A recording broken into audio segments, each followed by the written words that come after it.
नमस्कार, स्वागत है आप सभी का आज के इस वीडियो में। आज हम लोग चर्चा करेंगे कि जिनका जन्म नक्षत्र भरणी है उनमें ऐसे कौन सी क्वालिटीज पाई जाती है, उनका स्वभाव कैसा होता है, उनके लिए सूटेबल करियर ऑप्शंस कौन से हो सकते हैं। जन्म नक्षत्र ये बहुत ही महत्वपूर्ण होता है।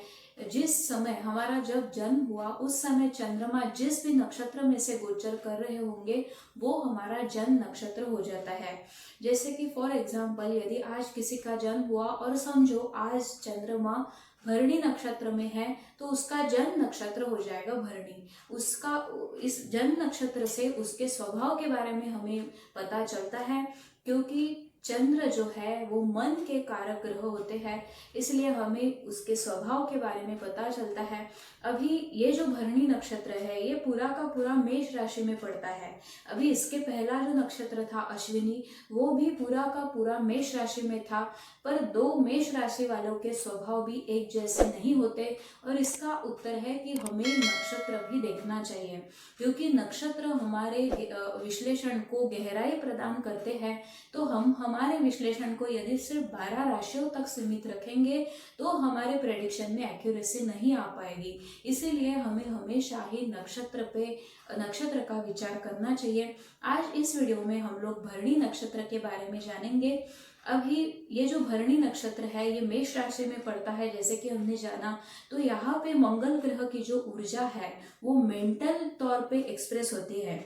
जैसे कि हमने पिछला नक्षत्र के बारे में चर्चा की, अश्विनी नक्षत्र में भी बहुत ऊर्जा होती है, पर ये जो ऊर्जा है मंगल ग्रह की ये फिजिकल तौर पे एक्सप्रेस होती है, बल्कि भरणी नक्षत्र में वही ऊर्जा मेंटल तौर पे एक्सप्रेस होती है। जैसे कि फॉर एग्जाम्पल यदि अश्विनी नक्षत्र का कोई है और वो स्पोर्ट्स में यदि इंटरेस्टेड होगा तो वो ऐसे स्पोर्ट्स में जाएगा जहाँ पे बहुत ज़्यादा फिजिकल एनर्जी की ज़रूरत है, जैसे कि बॉक्सिंग हो गया, रेसलिंग हो गया, बैडमिंटन है, टेनिस है, यानी कि ऐसे स्पोर्ट्स जहाँ पे बहुत ज़्यादा फिजिकल ऊर्जा की ज़रूरत होती है। बल्कि यदि कोई है जो भरणी नक्षत्र में है और वो यदि स्पोर्ट्स में है तो वो ऐसे स्पोर्ट्स में जाएगा जहाँ पे मेंटल ऊर्जा की ज़रूरत होती है, जैसे कि आर्चरी है, चेस है। एक बहुत ही जाने माने चेस प्लेयर है जिनका नाम है मैग्नस कार्लसन। उनके इस पे आप देखोगे कि उनका जो चंद्रमा है वो भरणी नक्षत्र में है। तो इन शॉर्ट कहा जाए तो यहाँ पे जो ऊर्जा है वो ऊर्जा दोनों भी नक्षत्रों में है, क्योंकि ये मेष राशि में पड़ते हैं, पर इस नक्षत्र में मेंटल तौर पे ऊर्जा एक्सप्रेस होती है। तो ऐसे लोग बहुत ही ज्यादा सोचते हैं, पर ये जो ऊर्जा है इसको सही डायरेक्शन मिलना बहुत ही ज़रूरी है।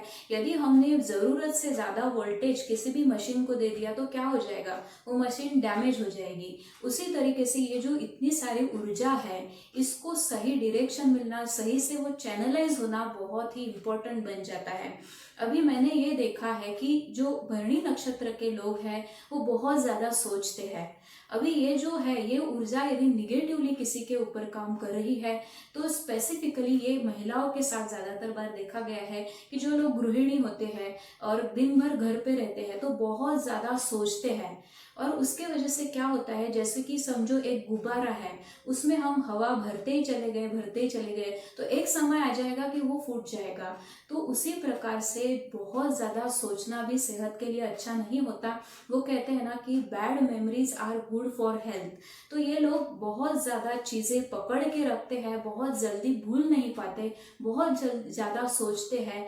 तो इसके कारण थोड़ा मेंटल मतलब सेहत के लिए वो अच्छा नहीं होता। तो यदि आपका भरणी नक्षत्र है तो आप हमेशा ही अपने आप को किसी न किसी कार्य में एंगेज करके रखें। सिर्फ आपको फिजिकली एंगेज नहीं करना है बल्कि आपको मेंटली एंगेज करना है, ताकि आपके अंदर जो इतनी सारी मेंटल ऊर्जा है उसका सही इस्तेमाल हो। तो हमेशा ही अपने आप को मेंटली एक्टिव रखें। ये बहुत ही इम्पोर्टेंट लेसन भरणी नक्षत्र वालों के लिए है। ये नक्षत्र में एक बहुत ही अच्छी क्वालिटी है कि ये लोग दूसरों की बातें बहुत ही ध्यान से सुनते हैं। तो ऐसे हमारे फ्रेंड्स होते हैं ना कि उनके पास मतलब यदि कोई भरणी नक्षत्र का है तो इनके पास जाके लोग अपनी दर्द भरी कहानी सुनाते हैं, अपने मन को हल्का करने के लिए लोग इनके पास आते हैं, क्योंकि ये बहुत ही अच्छी क्वालिटी इनमें होती है कि ये दूसरों की पीड़ा को सुनते हैं, समझते हैं।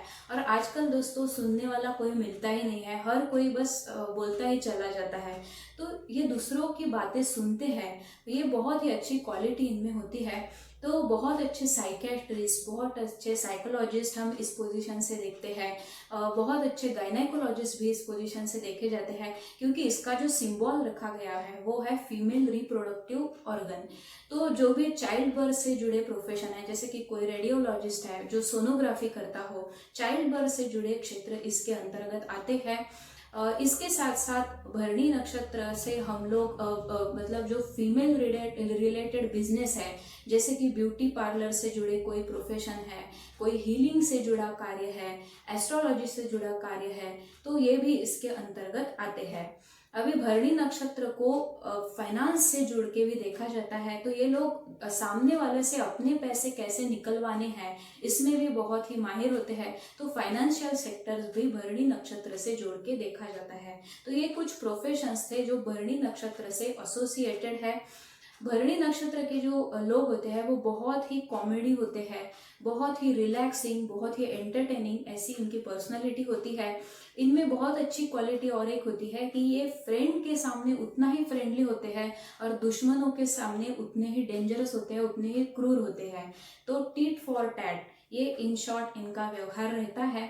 तो ये कुछ बातें थी जो भरणी नक्षत्र में आमतौर पे भरणी नक्षत्र के लोगों में देखी जाती है। तो आपने इन बातों से कितना एग्री किया, आप यदि भरणी नक्षत्र से है तो इन बातों को आपने कितना रिलेट किया, ये आप कमेंट सेक्शन में ज़रूर लिख के बताएं। इसके साथ साथ ऐसी कोई क्वालिटीज़ आप में है जो जो जो मैंने अभी मेंशन नहीं की, उसके बारे में भी आप कमेंट सेक्शन में कह सकते हैं। ये एक लर्निंग प्लेटफॉर्म है, तो आप आपके अनुभव भी कमेंट सेक्शन में ज़रूर बताएं, जिससे बाकी लोगों को भी फायदा मिले। तो आने वाले वीडियो में हम लोग चर्चा करेंगे कि जिनका जन्म नक्षत्र कृत्तिका है उनमें कौन सी क्वालिटीज़ होती है। So stay tune with the astrological inquiry. नमस्ते।